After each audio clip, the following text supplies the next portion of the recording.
Who let her in here? People like that don't belong in this office. The word sliced through the busy lobby like a knife. For a moment, everything froze. Phones stopped ringing. Footsteps halted. Even conversations cut mid-sentence.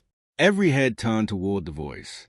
Standing in the middle of the sleek corporate lobby, eyes blazing with arrogance, was Rebecca Stone, the company's human resources director. Her finger pointed directly at a woman in a tailored navy dress holding a small lunch bag wrapped neatly in silver paper. The woman was Alia Carter, educated, accomplished, and respected in her own right. She had walked into Carter Tech Solutions with nothing more than love in her heart and a surprise lunch for her husband. What should have been a sweet anniversary moment was about to turn into the most humiliating public scene of her life. A murmur spread across the lobby. "What's happening?" one in turn whispered. "Who is she?" another asked. Phones appeared in hands almost instantly, some pretending to check messages, others already recording. Because in the digital age, nothing shocking ever happens without someone capturing it. Rebecca's lips curled into a smirk. "Security!" she barked, snapping her fingers. "Remove this woman at once. She's trespassing." Alia's face remained calm, though a heart raced inside her chest. She had expected to meet her husband in 5 minutes when his board meeting ended, not to be treated like an intruder in the building where his name was etched on every glass wall. She opened her mouth, her voice soft but steady. "I'm here to see my husband, David Carter. I'm not trespassing." Rebecca's laughter was sharp and cruel. "Your husband? David Carter's wife." She tilted her head, performing for the growing crowd. "Does anyone here really believe that?" The receptionist, Sarah, froze in her seat, unsure whether to intervene. Jerome, the security guard, shifted uncomfortably at his post. He knew most of the executive families from company events. Something about this woman seemed familiar, but Rebecca was his boss's boss. Going against her could cost him his job. Heat crept up Alia's neck, but she didn't flinch. She reached into her purse and pulled out her phone, unlocking the screen.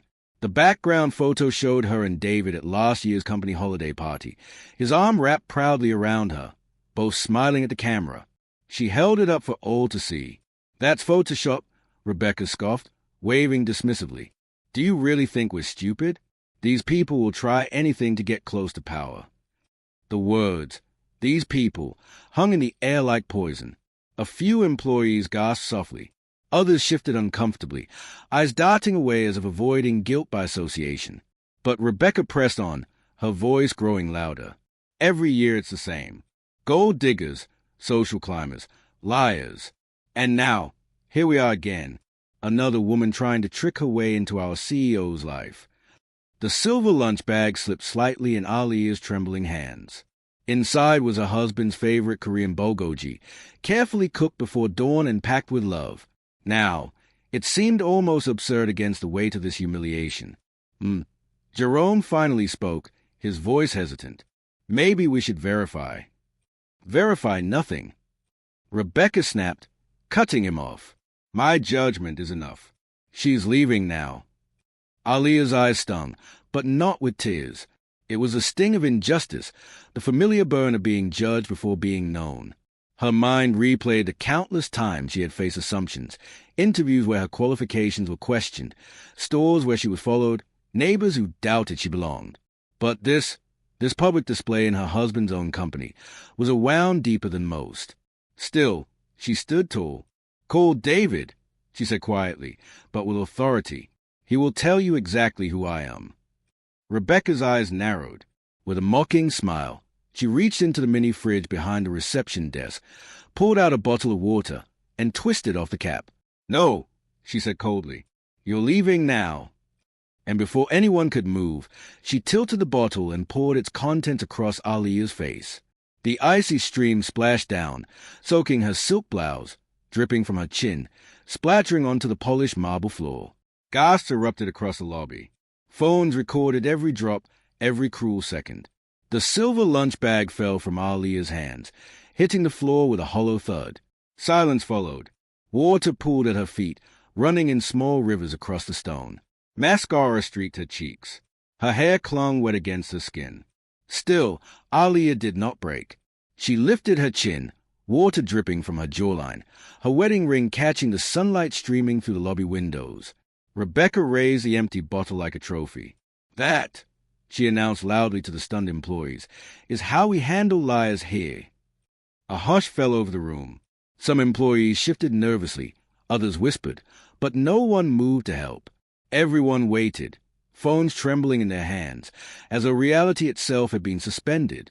Rebecca smiled, certain of her power, certain she had humiliated a stranger beyond recovery, certain she had proven herself the gatekeeper of the company's dignity.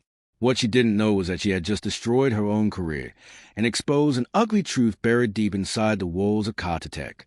Because the woman she had drenched in humiliation wasn't just anyone. She was the CEO's wife, and she wasn't about to let this injustice pass. The silence in the lobby felt heavier than the water dripping from Alia's blouse. No one dared to breathe too loudly.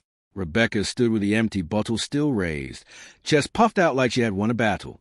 But the battle wasn't over. Alia straightened her shoulders. Water streamed down her face, but her eyes remained clear and steady. She didn't scream, didn't lash out. Instead, she wiped her cheek with the back of her hand, the way someone brushes off dust after a long day. Calm, controlled, powerful in her silence. Her composure unsettled the room. Whispers rippled among the employees. Some lowered their phones, guilt creeping into their expressions. Others held their devices even tighter, realizing they were recording history in the making. Sarah, the receptionist, shifted nervously in her chair. She had been the first to greet Alia, the one who had asked for an appointment.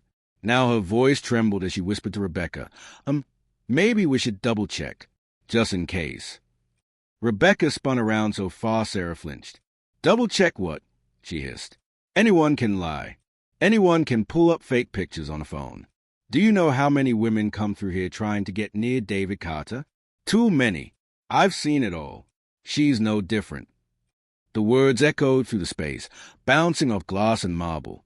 "She's no different." That phrase clung to the air, as if Rebecca had spoken more than she meant. Alia reached down slowly, picking up the silver lunch bag that had fallen. The paper was soggy now, the neat folds torn apart, the container inside dented slightly from the fall. She looked at it for a long second, then raised her head. "I'll call him myself," she said softly. Rebecca's eyes widened. "Don't you dare disturb him," she snapped. "The CEO is in an important meeting with the board. He doesn't need distraction from women like you." Women like you. That phrase struck harder than the water. It wasn't just a dismissal. It was a statement loaded with a weight of bias, with centuries of assumptions tied into four casual words. The crowd heard it. Everyone heard it. Jerome, the security guard, looked like he wanted to vanish into the floor. His hands fidgeted at his sides, torn between his job and his conscience. He looked at Ali again, really looked, the way she carried herself. The quiet confidence, even drenched in humiliation. And then he noticed it, the wedding ring. Not just any ring. A unique, custom-made band with two dragons intertwined, one golden, one silver. The same ring he had once seen David Carter wearing during a charity gala photo that had circulated on the company intranet. His stomach twisted. "Miss Stone," he started carefully, but Rebecca cut him off again. "Don't question me, Jerome. If you like your job, you'll escort her out of here right now. No hesitation." His eyes dropped to the floor. He had 3 kids at home, bills to pay, a wife with medical bills. He couldn't risk open defiance. But guilt gnawed at him, heavy and sharp. From the corner, Martha, a long-time administrative assistant, spoke up for the first time. Her voice trembled, but her courage pushed through. "Rebecca, I think you've made a mistake." Every head turned. Martha clutched her tablet to her chest like a shield. "She's on the schedule," she said. Rebecca's head whipped around. "What did you just say?" Martha swallowed hard and turned the tablet outward. The visitor log glowed on the screen. There, in plain letters, was the appointment. A. Washington, personal meeting with CEO, 3:15 p.m. anniversary lunch. Blocked 90 minutes. No interruptions. The crowd gasped. Even Sarah leaned forward in her chair to confirm. There it was, undeniable.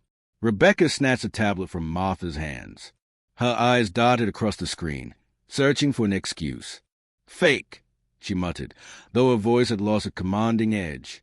Anyone can hack into our system. Anyone could. But doubt had already begun to spread like wildfire. Employees leaned toward each other, whispering, "Wait, if she's really his wife." "Oh no, Rebecca's done. This is going viral." On the side, a young developer named Kevin was live-streaming the entire confrontation. His viewer count ticked higher and higher. 100 became thousands. Comments poured in, filling the screen. "Is this real? That's the CEO's wife. She's about to lose her job on camera. This is crazy. Justice incoming." Rebecca's control was slipping. She could feel it. Her hand trembled slightly as she clutched the tablet. Her once triumphant smirk now looked strained, stretched thin like a mask about to rip. Alia lifted her phone. "I'll call him now." "No." Rebecca lunged forward, desperate.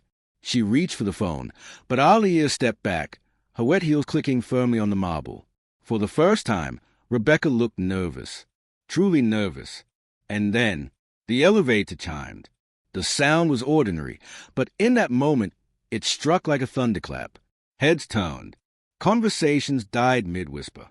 The polished steel doors slid open, revealing the executive elevator, the one reserved for the top floor, the one only David Carter and his closest executives used. Rebecca froze. Her face drained of color. Time seemed to stretch. And then, out of the elevator stepped David Carter himself. The polished steel door slid open with a soft chime, but to the crowd in the lobby, the sound felt like thunder. Out stepped David Carter, CEO of Carter Tech Solutions, adjusting his charcoal suit jacket after a long board meeting. His presence alone commanded silence. Conversations died instantly. The only sound was a faint drip of water hitting marble, still falling from his wife-soaked blouse. David glanced around, surprised to see a crowd of employees gathered, phones raised like reporters in a press conference. Confusion flickered across his face, then sharpened into concern. "What's going on here?" His voice carried easily, deep and calm, but edged with authority. The employees parted almost instinctively, creating a path through the lobby. And there she was, Alia, his wife, standing in the middle of the marble floor, drenched from head to toe. Mascara streaked her cheeks, her silk blouse clung to her skin, and the silver paper from the lunch bag lay torn and soggy at her feet. Water dripped steadily onto her shoes. Her eyes, however, were steady, clear, proud. For David, time stopped. His corporate composure cracked. He rushed forward, his hands reaching her face as though the rest of the world no longer existed. "Alia," he whispered, his voice breaking.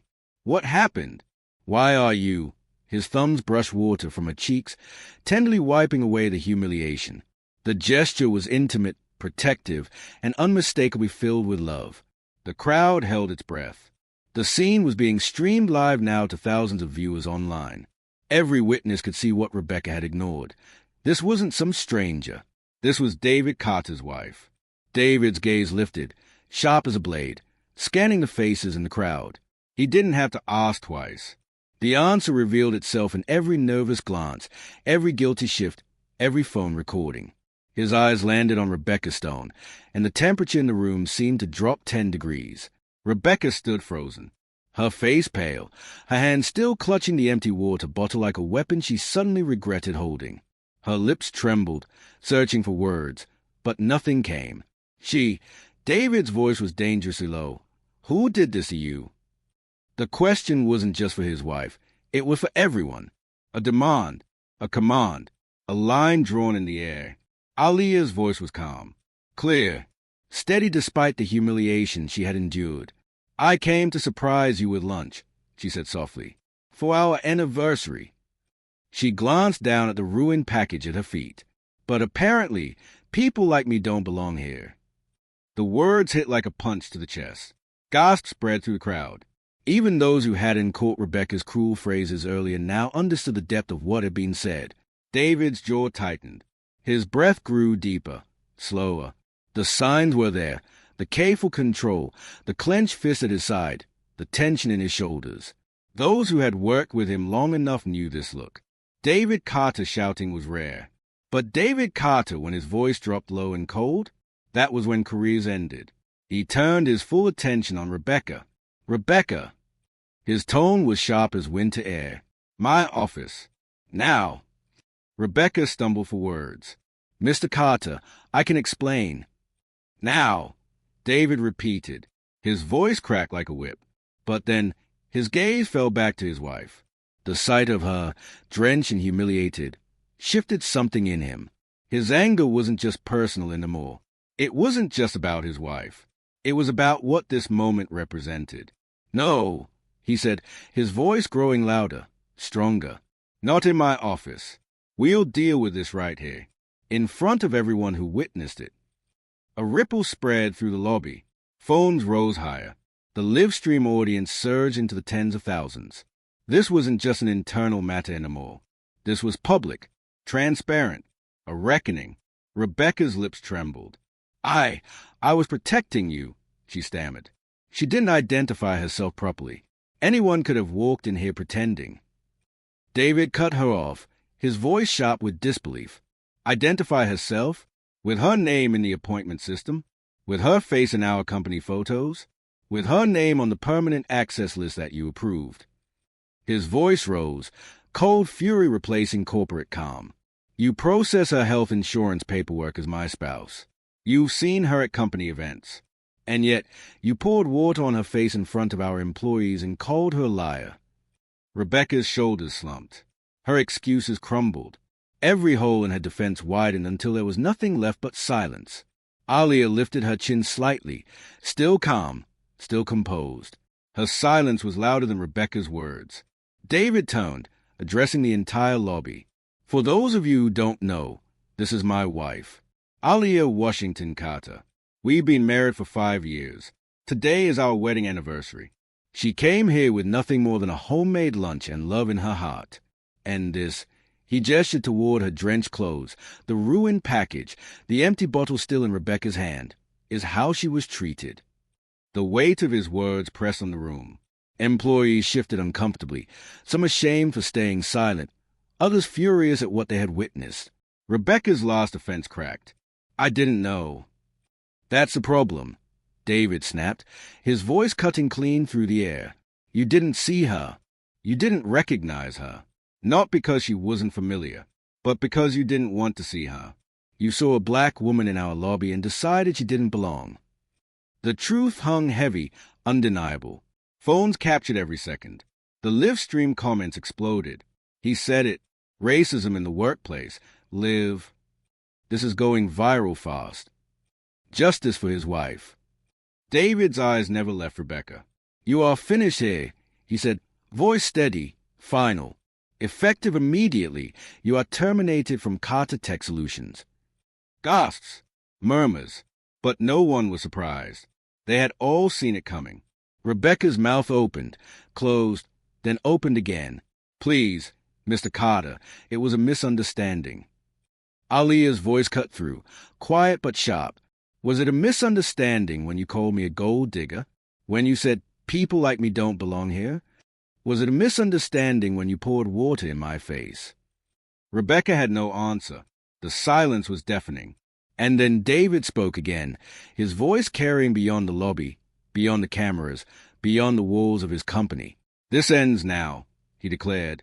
Not just this incident, not just this humiliation, but the culture that allows it. The crowd stiffened. Phones recorded. The live stream comments flew faster than anyone could read. Because in that moment, it became clear this wasn't just about a wife and her husband. This was about something much bigger. And Alia wasn't done yet. The lobby was silent except for the faint buzz of phone notifications. Rebecca's career had just ended in front of everyone, but the weight in the room wasn't gone. If anything, it was heavier now. David stood beside his wife, one arm protectively around her shoulders. His words had cut deep, but Alia's silence still carried power. The employees waited, almost holding their breath, unsure of what might happen next.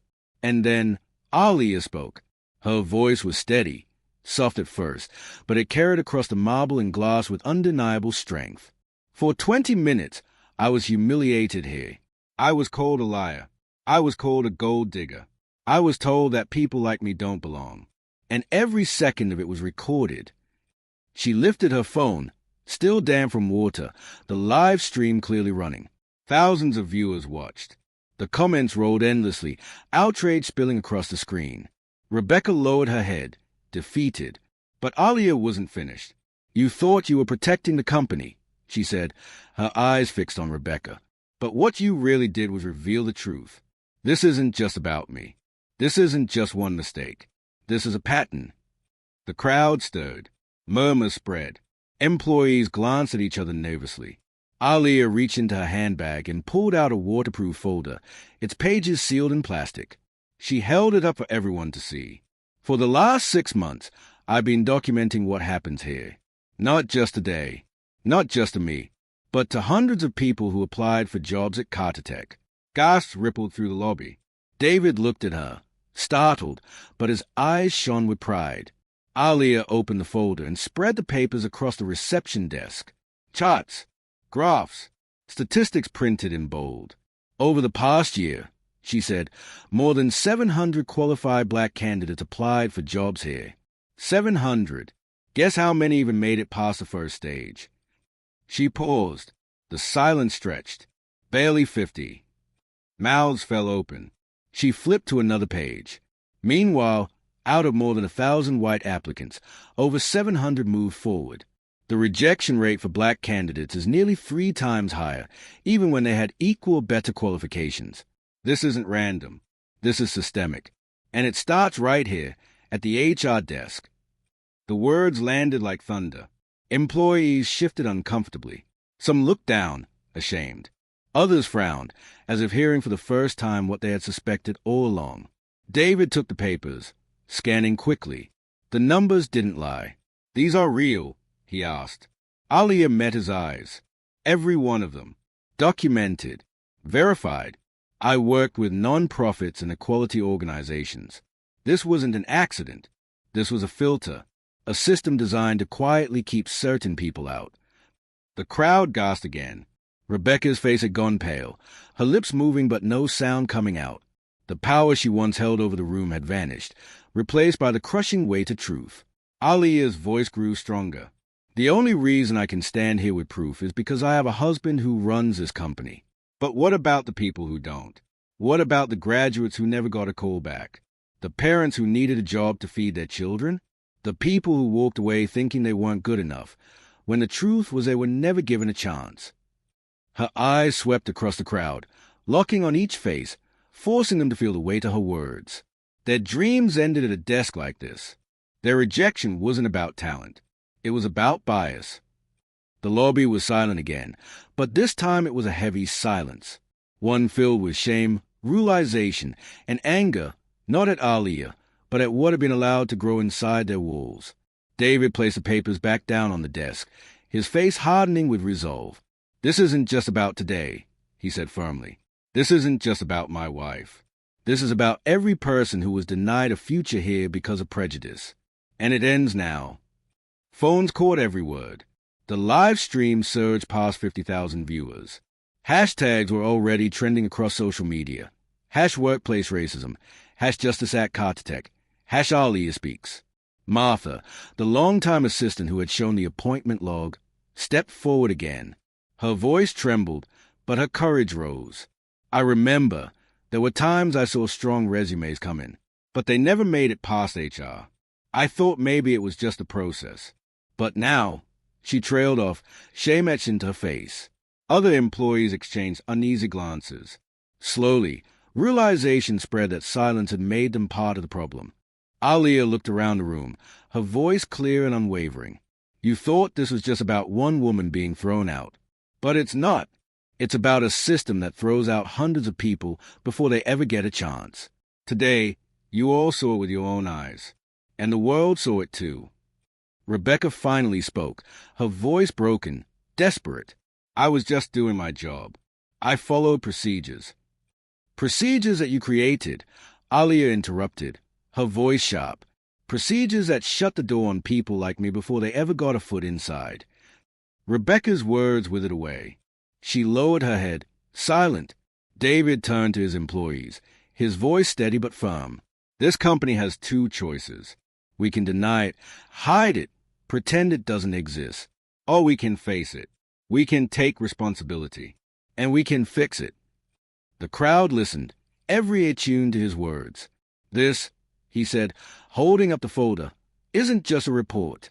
It's evidence. And starting today, Carter will not just face this truth. We will change it.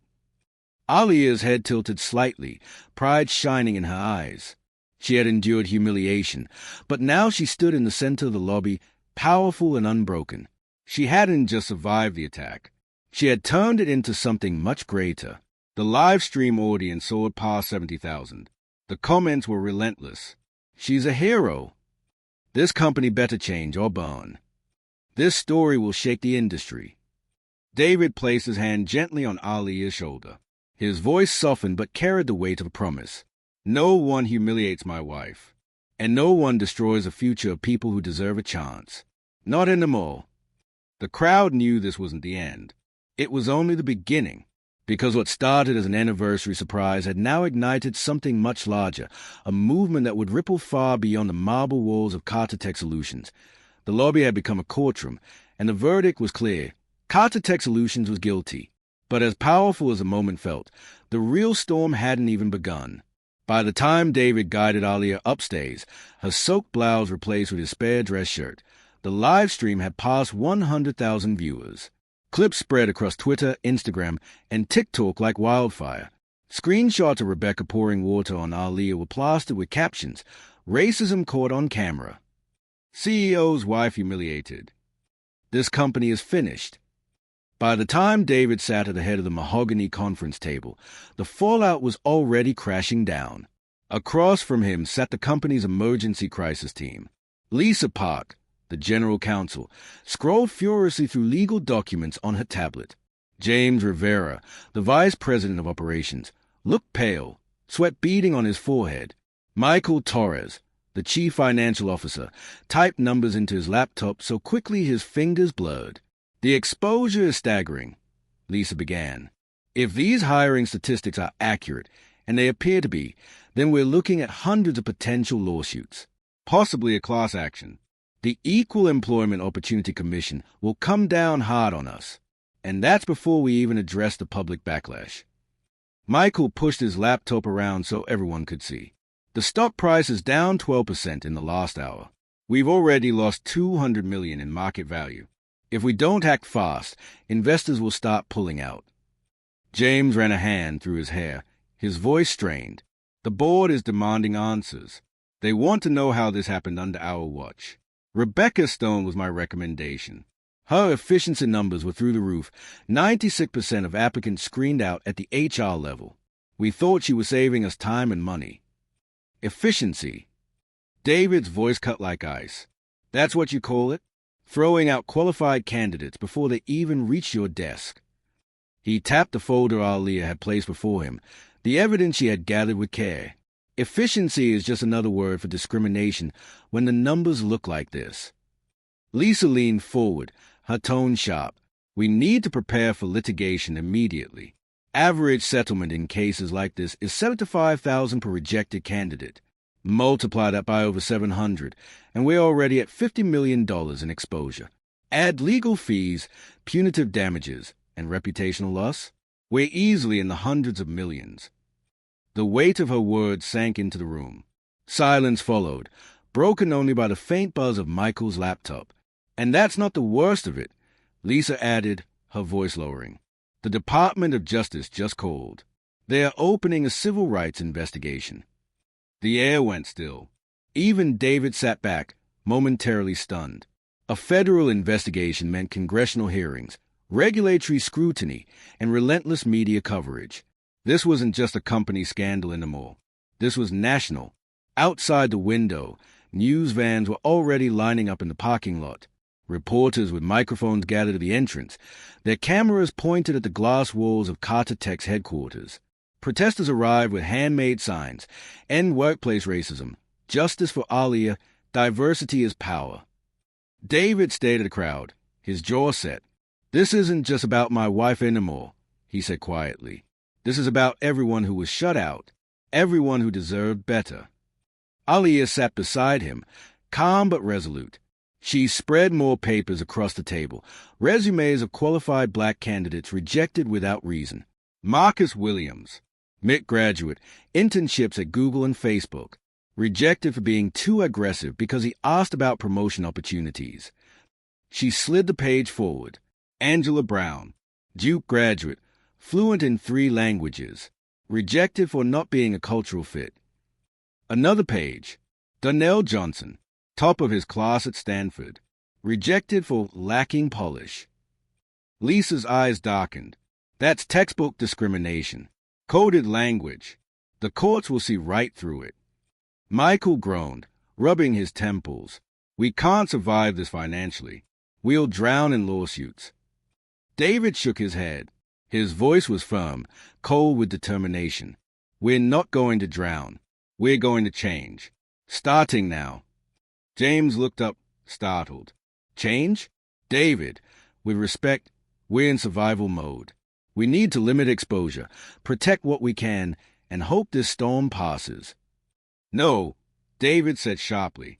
This isn't a storm you wait out. This is a storm you face head-on. If we hide, we'll be destroyed. If we fight, we'll lose in court.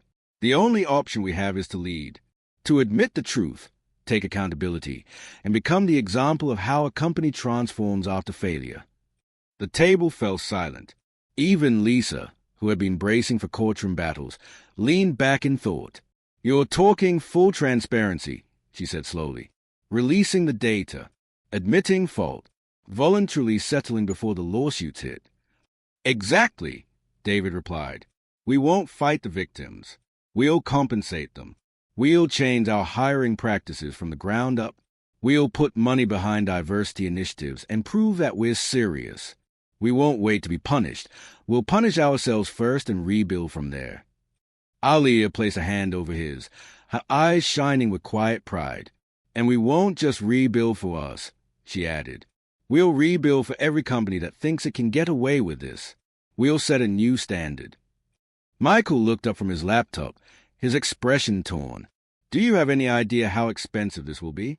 Settlements, reforms, training, new systems.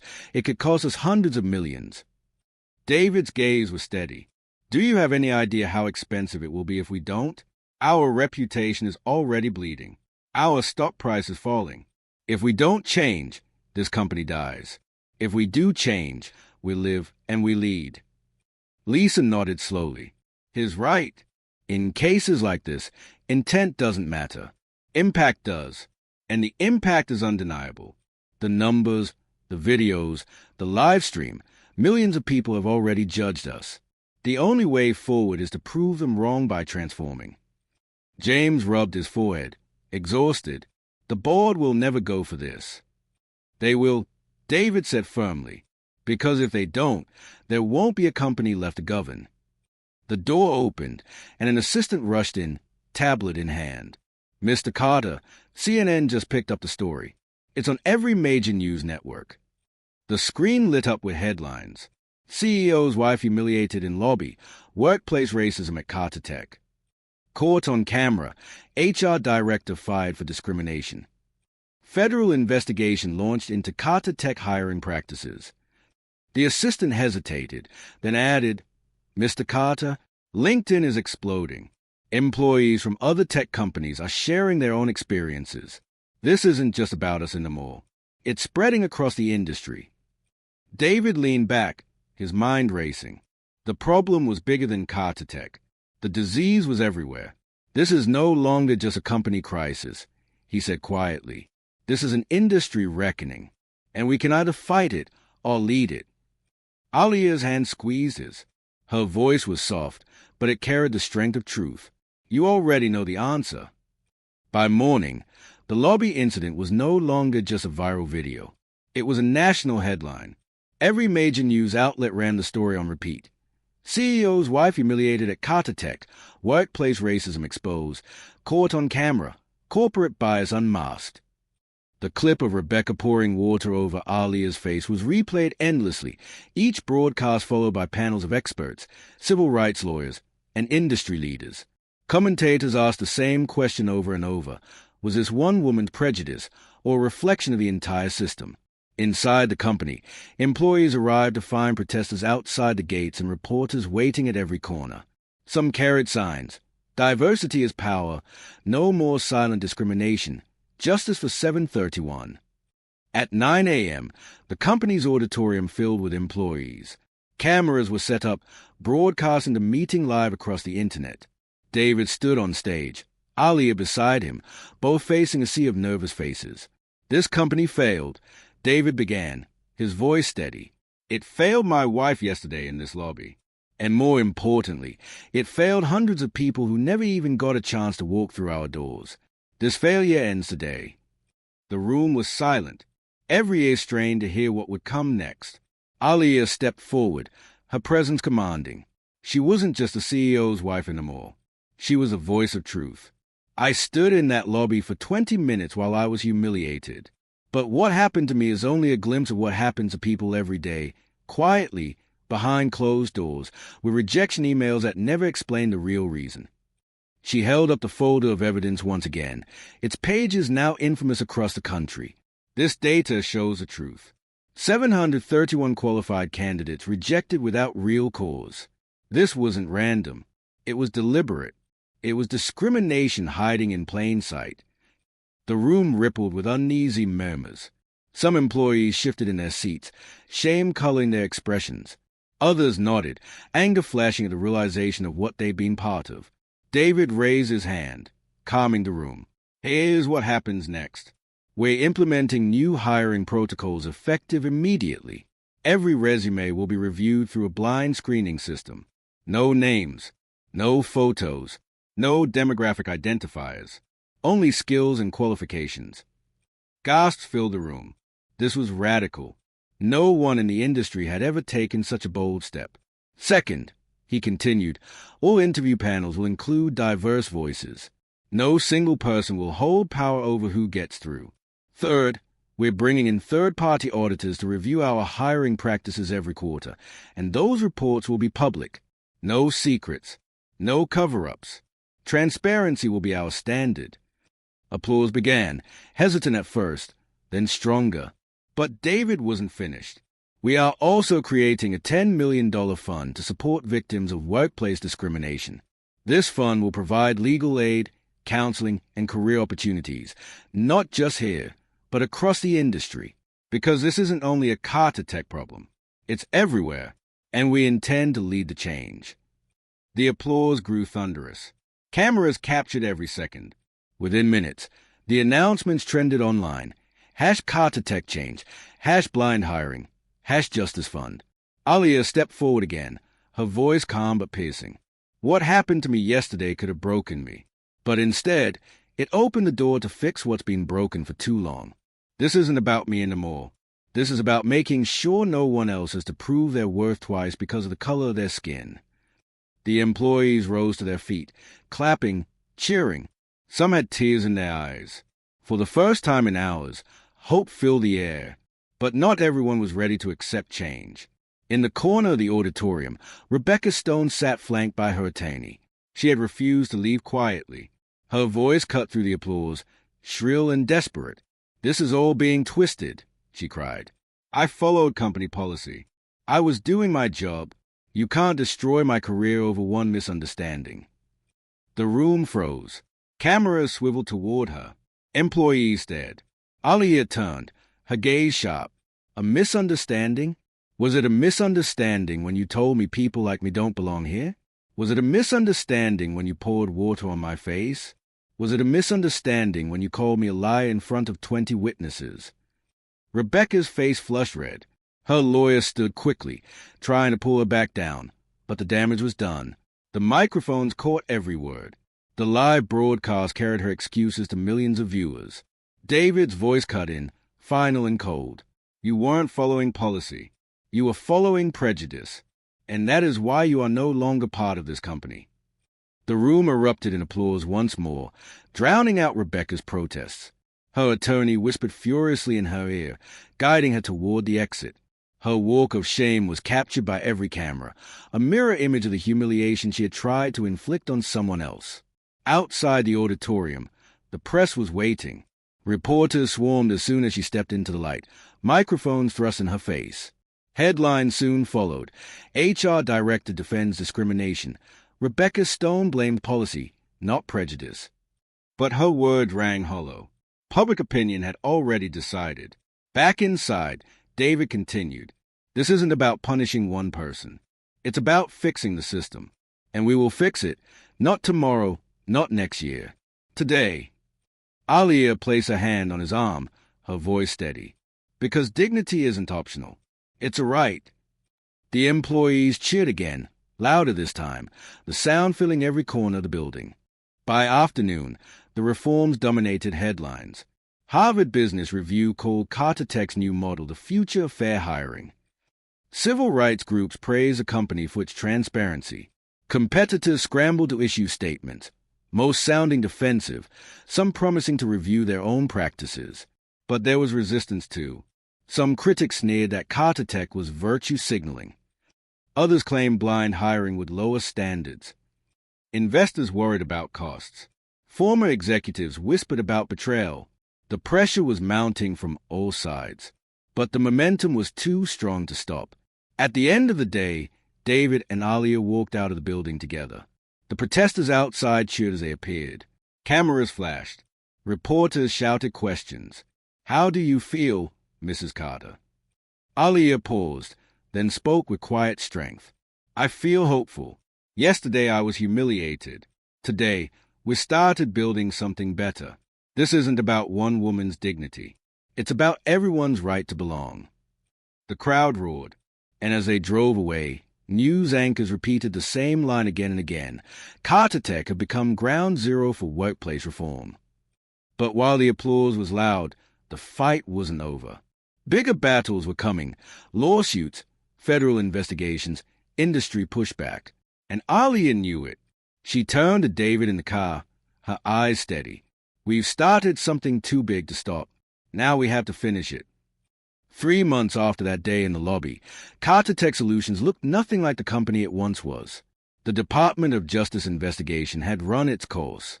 Federal agents combed through emails, hiring records, and performance reviews. The evidence was overwhelming. Years of discriminatory practices, rejection patterns, and coded language designed to exclude. What Alia uncovered wasn't just an isolated act. It was systemic. Instead of resisting, Carter Tech cooperated fully. David opened every file, every database. Transparency became their weapon, and it paid off. The DOJ, impressed with the speed of reforms, issued a rare commendation. Carter Tech has gone beyond compliance to become a model for corporate accountability. Meanwhile, the company's new hiring protocols changed everything. Blind resume screening opened doors that had long been closed. Within 3 months, diverse hires had increased by nearly 300%. Teams were stronger, more innovative, more creative. Revenue began to climb again. What critics had called lowering standards turned out to be raising them. Financial reports told the story best. What had started as a crisis became a competitive edge. Investors who had fled in panic returned. The stock price rebounded higher than before. The company that had been a national scandal was now hailed as a leader. And at the center of it all was Alia. Once humiliated in the lobby, she now stood on stages across the country, speaking to universities, corporations, and lawmakers. Her message was clear. Workplace discrimination isn't just wrong. It's costly. It wastes talent. It destroys trust. And it denies opportunity to people who deserve it. Her speeches were broadcast live, clips spreading across social media with millions of views. Hashtags like #AliaSpeaks and #WorkplaceJustice trended regularly. She became more than a CEO's wife. She became a voice, a leader, a symbol of quiet strength turned into unstoppable change. Inside Carter Tech, reforms went deeper. Anonymous reporting systems gave employees the confidence to speak up. Diversity audits were released quarterly, visible to the public. Employees who once stayed silent now found their voices. The culture shifted from fear to empowerment. Martha, the administrative assistant who had dared to show the appointment log, became Director of Employee Relations. Jerome, the security guard who had frozen in fear, now ran an advocacy program ensuring no employee ever felt powerless again. Stories of transformation filled the halls, proof that people could change when accountability was real. But what about Rebecca? Her wrongful termination lawsuit collapsed almost immediately. The videos, the witnesses, the statistics, there was no defense strong enough to fight the truth. Her name became synonymous with workplace racism, a case study in corporate training sessions across the country. Stripped of her power, she tried to find new work in HR, but no major company would hire her. In the end, she enrolled in diversity training programs just to survive. Eventually, she took a modest job at a nonprofit focused on workplace fairness, earning a fraction of what she once made. Her story became a cautionary tale, proof that prejudice at a cost no salary could justify. For Aliyah, the victory was never about revenge. It was about change. One evening, standing in Carter Tech's newly renovated lobby, she reflected on everything that had happened. The marble floors gleamed, just as they had the day she was humiliated, but the energy was different now. Where there had once been silence, there was conversation. Where there had once been fear, there was openness. Where there had once been exclusion, there was belonging. David joined her, wrapping an arm around her shoulders. "It's hard to believe it's only been a few months," he said softly. Aliyah smiled. "That's what happens when truth finally breaks through. Change doesn't creep. It crashes." She looked out the glass doors, where another group of new hires walked in, faces of every color, every background. For the first time, she felt the space truly belonged to everyone. Later that year, Aliyah stood at the podium of the National Civil Rights Conference, facing an audience of business leaders and lawmakers. Behind her, a massive screen displayed Carter Tech's transformation. 47% diverse workforce. $94 million increase in revenue. 97% employee satisfaction. Her voice carried across the room, strong and unwavering. "I was humiliated in my husband's company lobby, but I refused to stay silent." And what started as one painful moment became a catalyst for systemic change. The question isn't whether discrimination exists. We all know it does. The question is whether we will have the courage to confront it, document it, and destroy it. The audience rose in a standing ovation. Cameras flashed. The moment was immortalized on screens across the nation. Back home, David watched from the front row, pride shining in his eyes. Their marriage had endured humiliation, scandal, and scrutiny, but it had emerged stronger. They hadn't just survived. They had transformed their pain into power. And Aliyah had become more than a survivor. She had become a leader, a symbol, a movement. This story isn't just about one woman or one company. It's about all of us. If you ever face discrimination at work, know this: your voice matters. Speak up. Document it. Share your story. Because silence allows injustice to grow, but truth can tear it down. What happened at Carter Tech proves one thing. When you stand tall in the face of humiliation, you can turn the tables not just for yourself, but for generations to come. White right pointing backhand index, did the story move you? Don't keep it to yourself. Hit subscribe to hear more real stories of justice and resilience. Like this video to spread awareness. And comment below with your own experiences, because your voice could inspire the next change. Together, we're building a world where dignity is not a privilege, but a right.